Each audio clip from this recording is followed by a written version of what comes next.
Good morning po. Isang magandang umaga po sa inyo pong lahat at sa ating pong mga kapatid. Saan man po kayo naroon, anuman ang inyong kalagayan.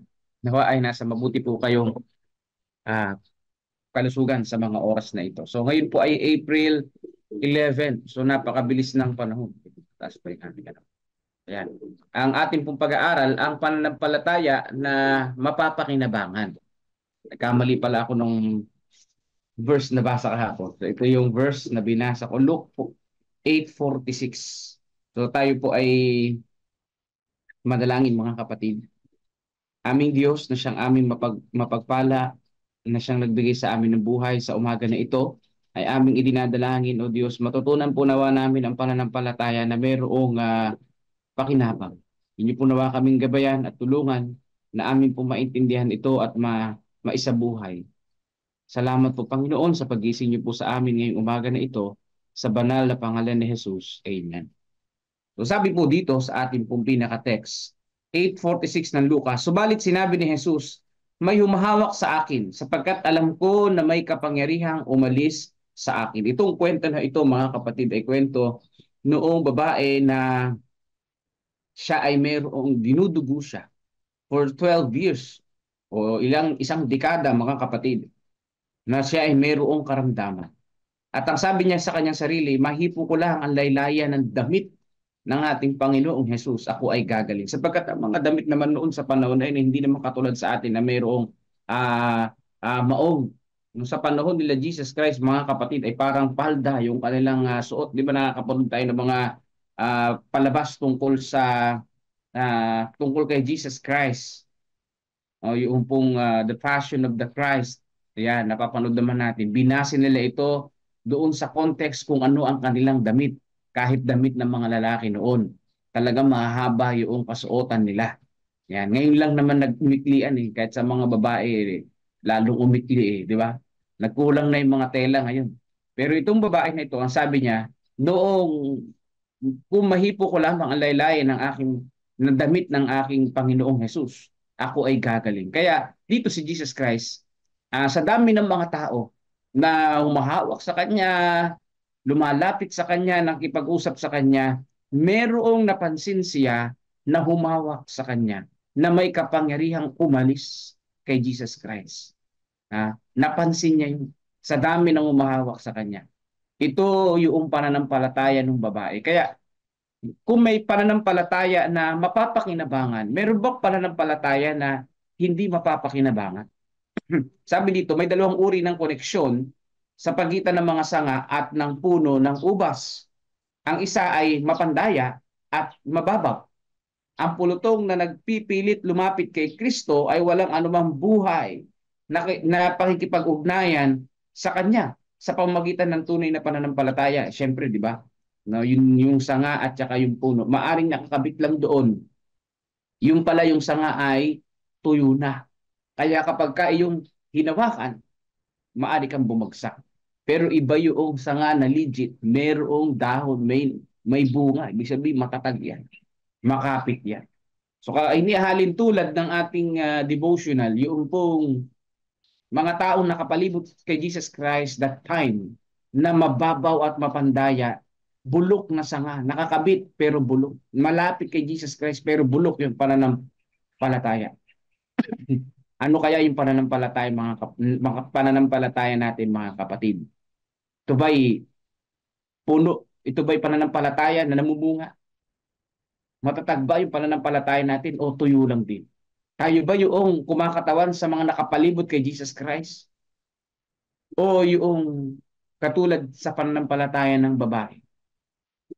Sabi dito, ngunit ang isang kawawang babae na maraming taon nang labis na nagdurusa at ginugol ang lahat ng kanyang kabuhayan sa mga manggagamot, ngunit hindi naman gumaling, kundi naging malala pa. Kayo po ba'y nakapagpagamot na? No? Sa halip na gumaling ay lumala pa. May mga ganyan, di ba? Yung babae na ito, ginugol yung lahat ng kanyang panahon para siya'y gumaling. Pero nang makita niya ang ating Panginoon, ang sabi niya, no, siya'y gagaling. Nag-isip kung maaring siya makalapit sa kanya kay Jesus. At kung mahawakan man lamang niya ang laylayan ng kanyang damit, ay gagaling siya. But of course, kapag si Jesus Christ nabuhay sa panahon na ito, mahirap na mahawakan yung laylayan niya dahil iba na yung suot ng damit ngayon. Diba? Sa panahon na yun ng Roman Empire, yung kanilang mga damit ay talagang mahaba. Ito yung kaisipan ng babae. Makuha niya lang, ma masagi niya lang yung laylayan ng damit ng kanyang Panginoon. Siya ay gagaling. So yan yung kanyang faith, mga kapatid. Ay, kamusta? Ano ang nangyari? Siya nga ay gumaling, mga kapatid. Naunawaan ni Kristo ang lahat ng nasa puso niya at iniligay niya ang kanyang sarili kung saan maari magkaroon siya ng pagkakataon na nais niya. Yan po, mga kapatid ko, no? So dito po, ang babae ay gumaling sa pamamagitan ng ating Panginoong Hesus. Dahil yung kanyang pananampalataya ay gayon na lamang kalakas. Gagamitin niya ang pagkilos na iyon para kilalanin ang tunay na pananampalataya mula sa karaniwang ugnayan ng mga sumisiksik sa kanya. So sinisiksik si Jesus, pero ang napansin niyang humawak sa kanya yung babae. Na talagang may kapangyarihang nawala sa kanya at gumaling yung babae. Yung mga sumisiksik sa kanya, hindi niya pinapansin, ano? May mga, ganyan din pala, no, sa prayer natin. Marami tayong prayer, marami tayong nananalangin sa Panginoon. Maraming nakakakilala sa Panginoong Diyos actually. Di ba? Pero ang tanong na lamang dito, baka isa lang yun, isa lang tayo sa mga sumisiksik. Pero wala namang kapangyarihang pananampalataya sa Panginoong Diyos. Wala namang ugnayan sa Panginoong Diyos. Walang pananampalataya sa ating Panginoong Diyos. Wala lang din. Para ka lang nagsusumiksik. Sinisiksik mo lang si Jesus. No? Nagdadala ka lang ng maraming mga prayer na wala namang pananampalataya o wala namang pakinabang. Yun pala yun. Ano? Walang pakinabang. Sabi dito, nang inuunat ng babae ang kanyang kamay at tawakan ng laylayan ng kanyang damit, naisip niyang ang palihim na paghipong ito ay hindi malalaman ng sino man. Siyempre, napakadaming humahawak kay Jesus Christ. Malalaman pa ba yun na humawak siya ng kaunti? Kaya nga si Pedro, sabi niya, Panginoon, nandito kami. Nandito kami at kasama mo kami. Paano sasabihin mo sino ang humipo sa iyo? Napakadaming taong humihipo sa iyo. Maraming mga taong humahawak sa iyo, sabi dito. Sabi dito, ngunit kinilala ni Kristo ang paghipong iyon at tumugon sa kanyang pananampalataya sa pamamagitan ng kanyang kapangyarihang magpagaling. So si Jesus Christ, tinugon niya yung pananampalataya noong babae. Grabe yung kanyang pananampalataya. Na mahipo niya lang ang Panginoon, gagaling siya. So yun yung kanyang nasa isip. Tayo, ano yung point ng ating pananampalataya? Kumbaga sa panalangin, Panginoon, kung ito lang yung magawa ko, mangyayari ito. So ganun, ano? Kung Panginoon, kung aming maipangaral lang itong salita mo, makakapakinig ang mga tao at tatanggap sila sa iyo. Mapakinggan lang nila ito. So ano ang ating pananampalataya? Gaano kalakas ang ating pananampalataya, mga kapatid? Sabi dito, napagtanto niya na sa sandaling iyon ay gumaling siya at hindi hahayaan ng Panginoon na hindi pansinin ang gayong pananampalataya. Siya ay mabilis na lumingon at sinabi, sino ang humipo sa akin? Yan ang tanong ni Jesus Christ. Sino ang humipo sa akin? Ay napakadami namang humahawak kay Jesus. Kasi nga, hipo ng pananampalataya yun. Ang lahat ng mga alagad ay sumiksik ng malapitan sa kanya. At sinabi ni Pedro, Guro, pinapalibutan ka at sinisiksik na napakaraming tao. Ayan, kita nyo na? At sinabi ni Jesus, may humawak sa akin sapagkat alam ko na may kapangyarihang umalis sa akin. Yun ang pagtataka ng mga alagad. Maraming sumisiksik sa iyo, Panginoon. Sino ba naman dyan yung humawak? Napakadaming humawak. Kahit yung mga alagad, humawak kay Jesus Christ. Pero that time kasi yung mga alagad, yung pananampalataya ng mga alagad, pagiwang-giwang pa eh. Gusto nga nilang maging right hand ni Jesus eh. Sa kanyang trono eh. Ang nasa isip nila si Jesus Christ na Messiah, magiging tagapagligtas nila sa kamay ng Roman Empire. Yung pala tagapagligtas sa kamandag ng kasalanan. Magkakaroon ng buhay na walang hanggan. Yung iniisip kasi ng mga tao noon sa Messiah, pansamantalang buhay, pansamantalang kalayaan. Yun lang iniisip ng mga tao noon, kahit na yung mga alagad, pansamantala lang. Pero yung hatid pala ni Jesus Christ, pang walang hanggan. Na makita ng babae na hindi siya makakapagtago, nanginginig siyang lumapit at lumuhod sa kanyang paanan at kinuwento ang buong pangyayari. So napakaraming nakapalibot at yung babae na gumaling ay talagang lumapit kay Jesus Christ. Kapag ka ikay pinagaling ng ating Panginoon, hindi mo mapipigilan na ikaw ay magtago. Kapag ka ikaw ay may miracle na nangyari sa iyong buhay, kapag ka ikaw ay tunay na nananampalataya sa Panginoon at sinagot ng Panginoong Diyos ang iyong panalangin, hindi mo kailanman, hindi ka magtatago. No? Hindi ka makakapagtago. Talagang maisbabahagi mo yung ginawa ng ating Panginoong Diyos. Sa loob ng 12 taon, yan, siya ay nagdusa, ngunit sa sandaling dumampi ang kanyang daliri sa laylayan ng kanyang damit, ay gumaling siya. So yun yung pagkakwento ng babae. Sinabi ni Jesus, anak, pinagaling ka ng iyong pananampalataya, humayo kang payapa. Ang dampi lamang ng pananampalataya ang nagdala ng gantimpalang ito. Ibig sabihin, sabi dito, tinugon ng Panginoong Diyos ang kanyang dalangin. Dahil yun yung kanyang pananampalataya, mga kapatid. Talagang matindi yung kanyang pananampalataya. Biruin mo, marami na siyang doktor na pinuntahan. Pero imbis na gumaling, lumala pa. Pero yun, si Jesus Christ, ginawa kanya lang yung damit ng ating Panginoon, gumaling na siya.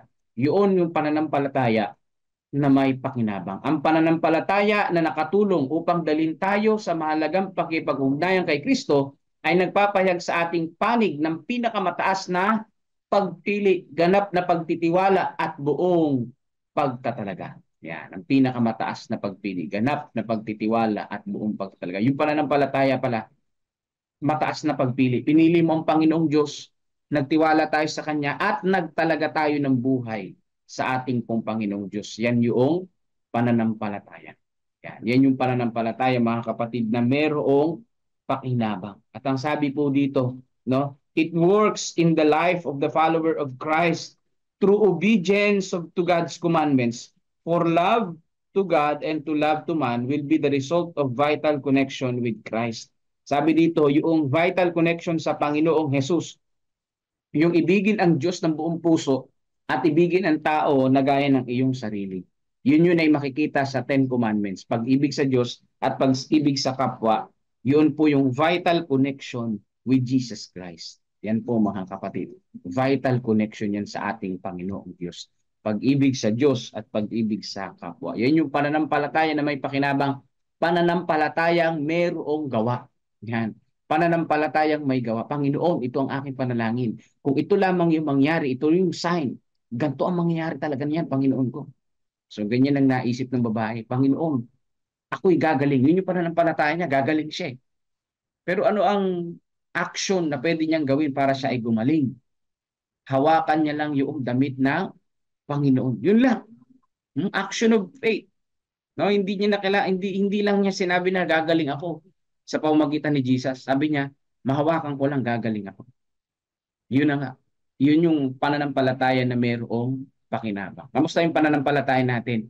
Ano yung mga hint natin? Ano yung mga ginawa natin katulad ng babae na ito? Ano yung pananampalataya natin? Panginoon, ang church na ito ay matatapos. Basta, ang palatandaan na matatapos itong church kapag ka mayroong ganitong nag-donate, tuloy-tuloy na magdo-donate yung mga tao. So, paano matatapos, mga kapatid? Paano yung ating pananampalataya na may pakinabang? So, katulad ng babae na ito, ako marami rin ako natutunan sa babae na ito. Babae man, pero yung pananampalataya niya ay napakalakas. Malakas pa sa pananampalataya ng mga disciples, mga kapatid, no? Malakas pa sa mga pananampalataya ng mga disipulo that time. At later on, doon pa lang nila na-realize nung umakit na si Jesus Christ sa langit. Nung namatay na si Jesus Christ sa langit, doon lang nila na-realize na kailangan ang pananampalataya nila matibay. Kaya sila Pedro, nangaral at the end of their lives, mga kapatid. No? So ito, pananampalatayang mapapakinabangan, tulungan nawa tayo ng ating Panginoon. At sa umaga po na ito, ay idadalangin natin ng bawat isa na yung ating pananampalataya maging kapaki-pakinabang, pananampalatayang gumagawa. Hindi katulad ng babae na ito, hindi naman niya pinaghirapan yung paggawa. Ibig sabihin, sa pananampalataya natin, kapag gumawa tayo, hindi natin kailangan pahirapan yung ating sarili. Simple lang. Babae, simple lang, mahawakan niya. Kaya lang, that time, mahirap mahawakan ang laylayan ng damit ng Panginoon. Bakit? Dahil sa dami ng sumisiksik, tapos may iniinda pa siyang sakit. So, biruin nyo yung ganung kanyang experience. Maraming mga taong sumisiksik. Di ba nga kapag may artistang pumunta sa atin, dinudumog ng mga tao, imposible ka makanapit eh. O, imposible ka makalapit eh. Tapos may mga guard pa. Eh sa panahon ni Jesus Christ, yung mga guard niya, yung mga disciples pa, paano makakalapit ka nga sa ating Panginoong Jesus noon? So matindi rin yung pinagdaanan ng babae, hindi rin basta-basta. No, mahawakan lang niya yung laylayan ng damit ng ating Panginoon, hindi rin basta-basta. Kaya yun yung pananampalataya na gumagawa, mga kapatid. Pananampalatayang may pakinabang. So ibigay na natin ang pagkakataon kay Brother Melvin para basahin yung ating pong mga prayer request. Magandang umaga po sa inyo pong lahat at maraming salamat po sa inyo pong pagsubaybay. God bless po, mga kapatid.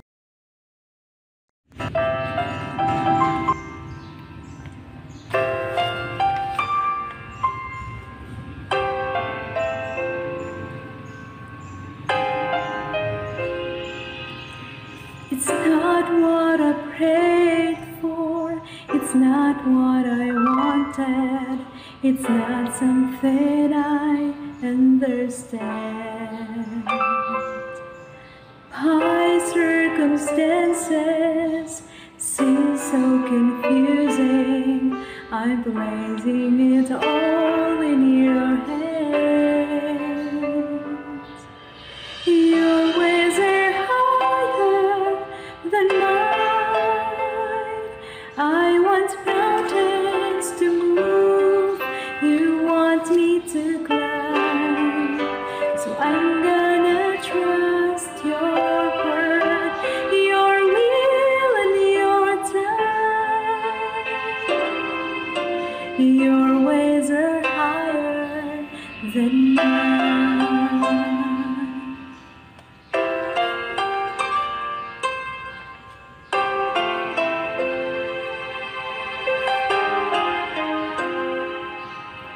One day I'm sure I will look back and marvel at how you knew best all along.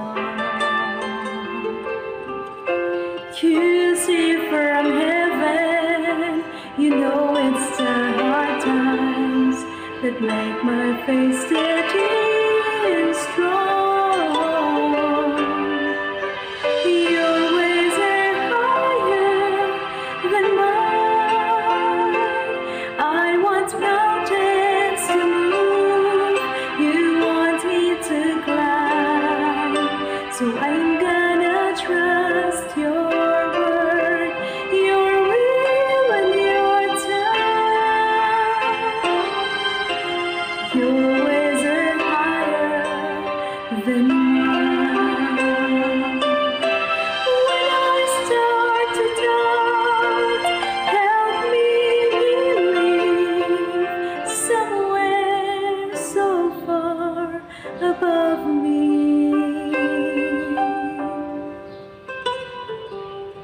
Your ways are higher than mine.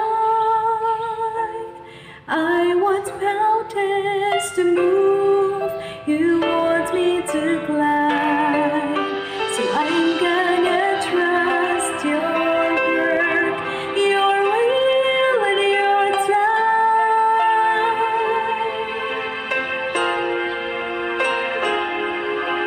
Your ways are so much higher than mine.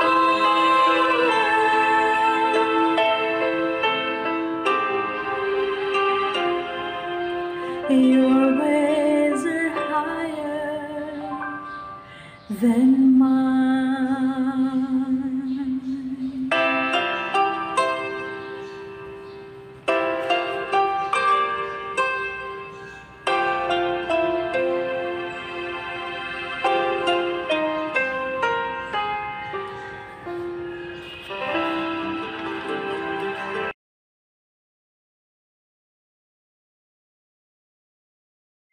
Amen.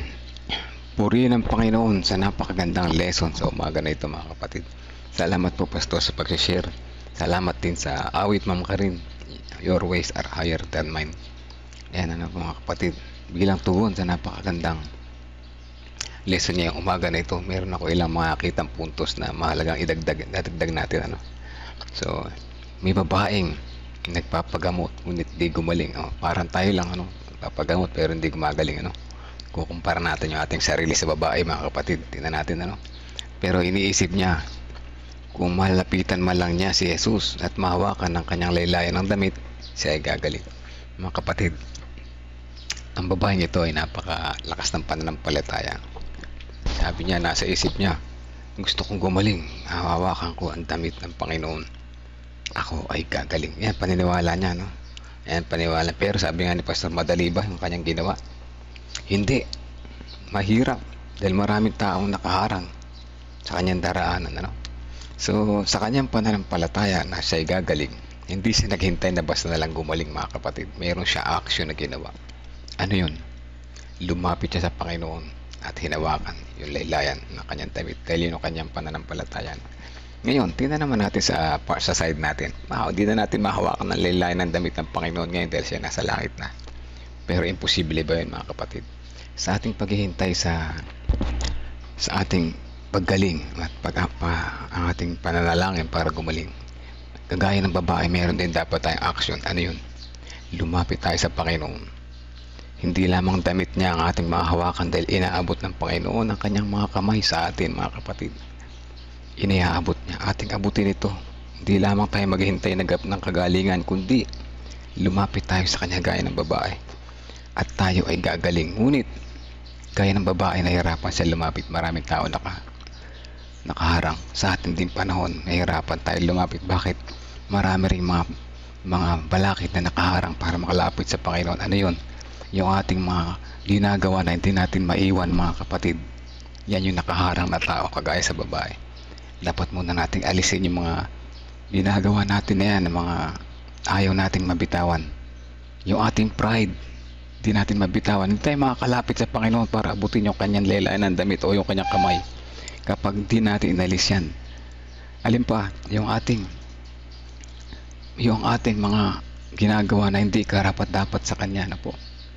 Yung ating palaging late, tardiness, ano po, sa services, yung ating pagtanggi sa mga parts sa church services, nako, yan po ay mga hadlang para makalapit tayo sa Panginoon, ano?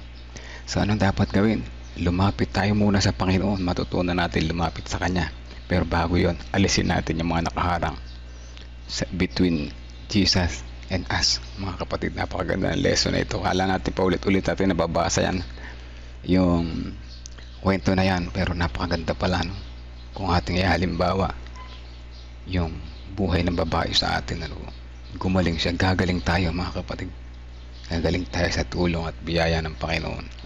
Andyan na lahat ng example sa Bible, babasahin na lang natin at ating unawain. Kaya nagpapasalamat ako sa umaga na ito. Nakita ko yung lesson na yan, nakita ko yung nasa likod ng kwento na yan, at nakita ko yung ating napakagandang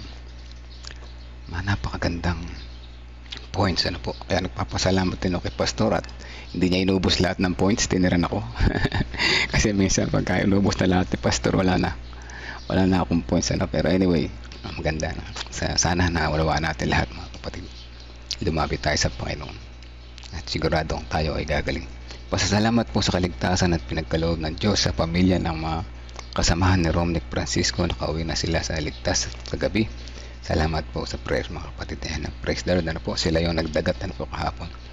At sino po yung mga may prayer request dito? Tingnan natin.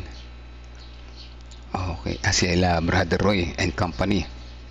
Sila ay from ELAC papunta sa Silang Cavite. Meron silang music ministry doon. Sila yung mga may band of singers, ano, sa grupo ng mga awit, mga husay, umawit kompleto sila, no.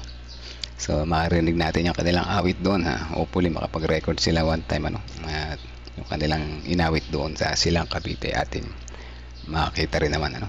Yeah, sila ay pinagpapala ng Panginoon sa pamagitan ng music ministry. Ayan. Kung wala na tayong karagdagan, tayo po ay sama-samang manalangin, mga kapatid. Sister name pa, sige po, andun pa rin siguro siya sa bukid nun. Ingat po kayo dyan at sama natin sa panalangin ng ating mga sarili, mga kapatid, na mawala yung ating mga harang, ano. Makalapit tayo ng tuloy sa Panginoon. Let's pray po. Amang banal na makapangyarihan sa lahat, maraming salamat po sa umaga na ito na muli kami nakita namin ang liwanag na inyong inialok sa amin. Sa halimbawa na babae na ito na may sakit na matagal na nagpagamot o hindi gumagaling, naipakita niyo sa amin na siya talagang gagaling. sa kanyang pananampalataya, na siya makalapit lamang sa inyo at mahipo ang inyong lilayan ng damit, ay siya ay tunay na gagaling at nangyari. Ama, nakita namin ang inyong kabutihan. Nakita namin ang way kung paano siya gumaling. Tulungan niyo po kami, sapagkat sa aming paglapit po sa inyo maraming mga nakaharang. Maraming mga nakaharang na kung saan aya amin din namang sarili na hindi namin maiwan. Tulungan niyo kami kung paano namin ito maisusuko, maiiwanan. Tanggapin kayo ng buong buo. Kami sumampalataya sa inyo at lumapit sa inyo at mahawakan di lamang ang lilayan ng inyong damit, kundi inyong kamay na iniabot sa amin. Mayakap kayo ng buong pagmamahal na inyong ibinigay sa amin. Maraming salamat sa ganitong lesson araw-araw na patuloy kami nagigising sa aming pagkakatulog. Nare-remind kami sa aming pagiging makakalimutin at tunay na nabe-bless sa bawat umaga. Sa pagpapatuloy, nais namin isama sa panalangin ang pasasalamat ng family na Romnick Francisco na sila ay nakauwi na ligtas kahapon at sila ay inyong sinamahan. Patuloy din namin sinasama sa panalangin sina Brother Roy Claus Jacinto at kanyang mga kasamahan magpupuri sa pamamagitan ng awit na silang Cavite. Nawa sila ingatan sa kanilang mga pagbiyahe papunta roon, sa kanilang gawain doon, maitaas ang inyong pangalan, at sa kanilang pag-uwi sa kanilang mga bahay tahanan, sila po ay inyong samahan, ligtas na makauwi.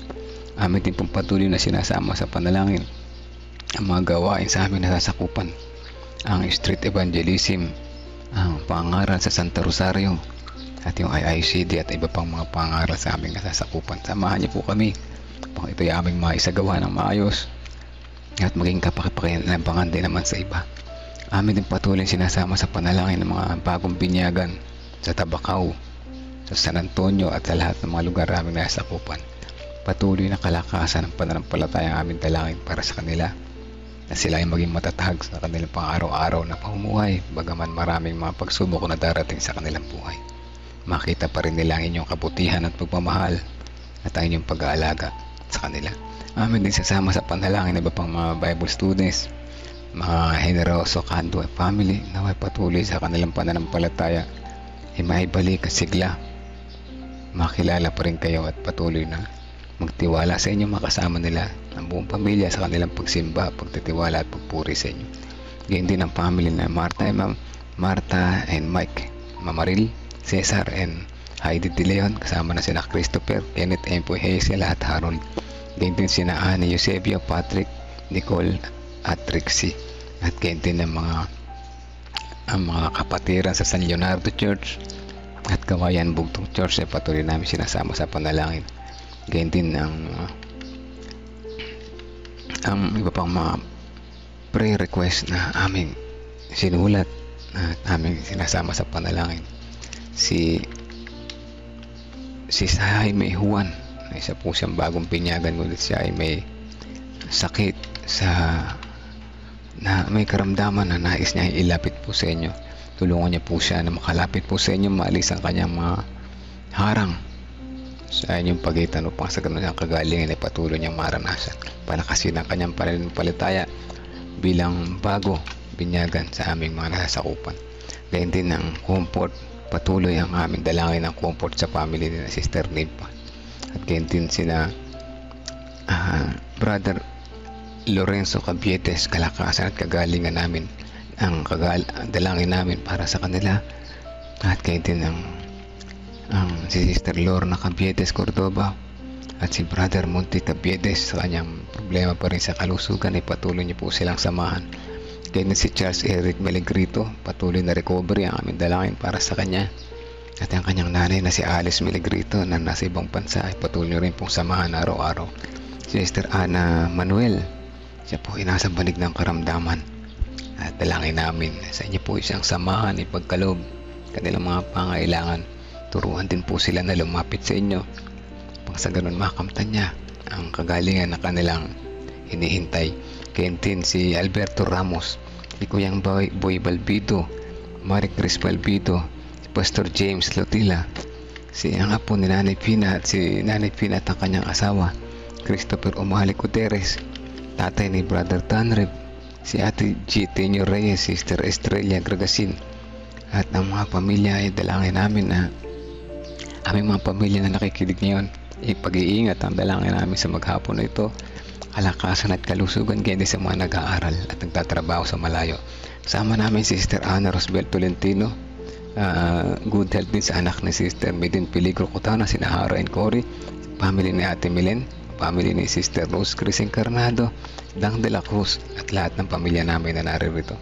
Ganyan din ang tatay ni Sister Joy Valencia na naway mapabilis ang parol para makalaya na siya, makasama ang kanyang pamilya, patuloy na makilala kayo na kanyang tagapagligtas at makapaglingkod sa inyo sa kanyang nalalabing mga panahon. At gayon din ang kalakasan at recovery ng mga sumusunod, si Pastor Alex Ricuro, si Kuya Bobby, si Ate Lorna sa kanilang mabigat na trabaho sa araw-araw, Ate Chichi Concepcion, Gregorio Santin, si Tatay Pentong, si Kuya Mike Pablo, Kuya Jerry Bourbon, si Ma'am Sheila Casamorin, Sister Estrella Gargasin, Erica Eli Santos Rivera, si Sister Tina Santos na malubha ang kanyang karamdaman na siya lamang ito nagtitiwala at maasa sa inyo at wala siya ibang aasahan kundi kayo. Melogen Ronas Tibayan, kasama din namin sa panalangin ng kanyang tuluyang paggaling.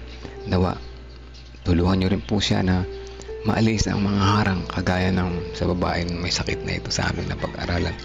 Yan si Sister Adele, Tatay Carlito Tomas, si Nanay Pina, si Tatay Rudy, si Tatay ni Pastor at saka parent ni Ma'am Karin. Kaya din si Maribel Agustin, si Heidi De Leon, ang pamangkin ni Sister Marites Loreto, si Ding Bautista, Pining Eugenio Javier, si John Paul Cheng, si Sister Jinjin, si Sister Wendy, kasama na rin si Sister Percy, si Sister Risa, Sister Aimee Kilantang, si Ate Grace Samano, si Ate Esther Lopez, Brother Benjamin, Brother Munti Gamboa, si Dayan na may leukemia, ganyan din si Brother Munti, ganyan din si Marilita, si Dayan, si Pichi, Renato Santos, ang pamilya ni na Romnick, Olivia, Veronica at Rebecca Francisco ay patuloy na kalakasan at aming dalangin sa kanila hindi lamang sa pampisikal na kalusugan ay lalo higit sa kanilang espiritual na pamumuhay. Si Princess Cabasog, Princess Jorquina, si Aristi, Sister Nena, si Sister Janet Ontivero, Sister Gina de Guzman, Arturo Toque at Erlinda Toque. Amin din patuloy na dinadalangin ng iba pang mga kapatiran na naroon nagtatrabaho sa malayo, sina Tintin Paa, sina Buboy Paa, gayon din si Brother Rudy Masiklat, Sister Joy Valencia at iba pang mga kapatiran na nagtatrabaho sa malayo.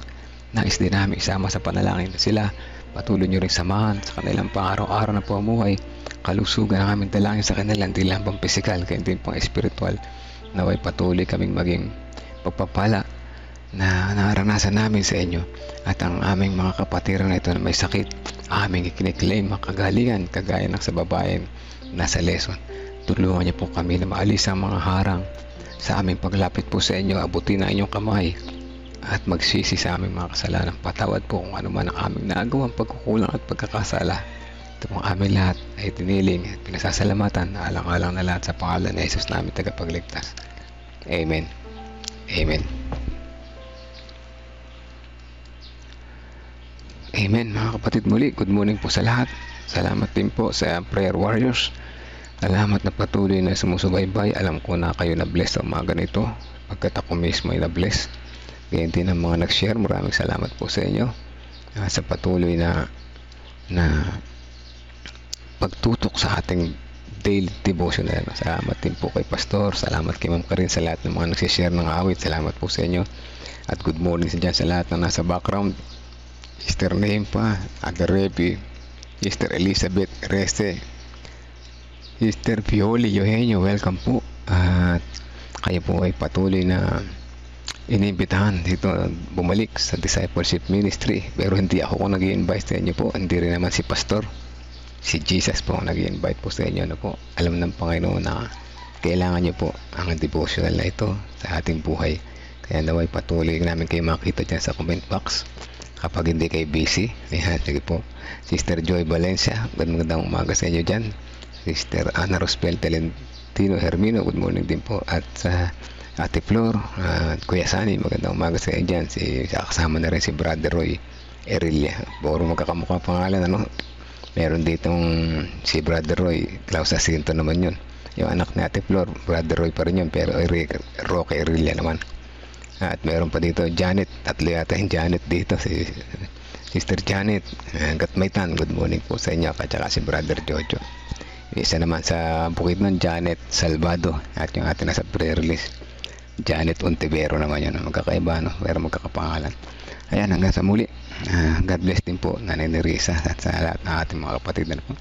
Hanggang bukas po muli mga kapatid, hanggang dito na lamang ngayong araw na ito. Patuloy tayong magdalanginan, tayong susuko mga kapatid. Sama-sama nating pagtagumpayan, maalis yung mga nakaharang, tayo makakonect kay Jesus patuloy sa araw-araw. God bless po sa bawat isa.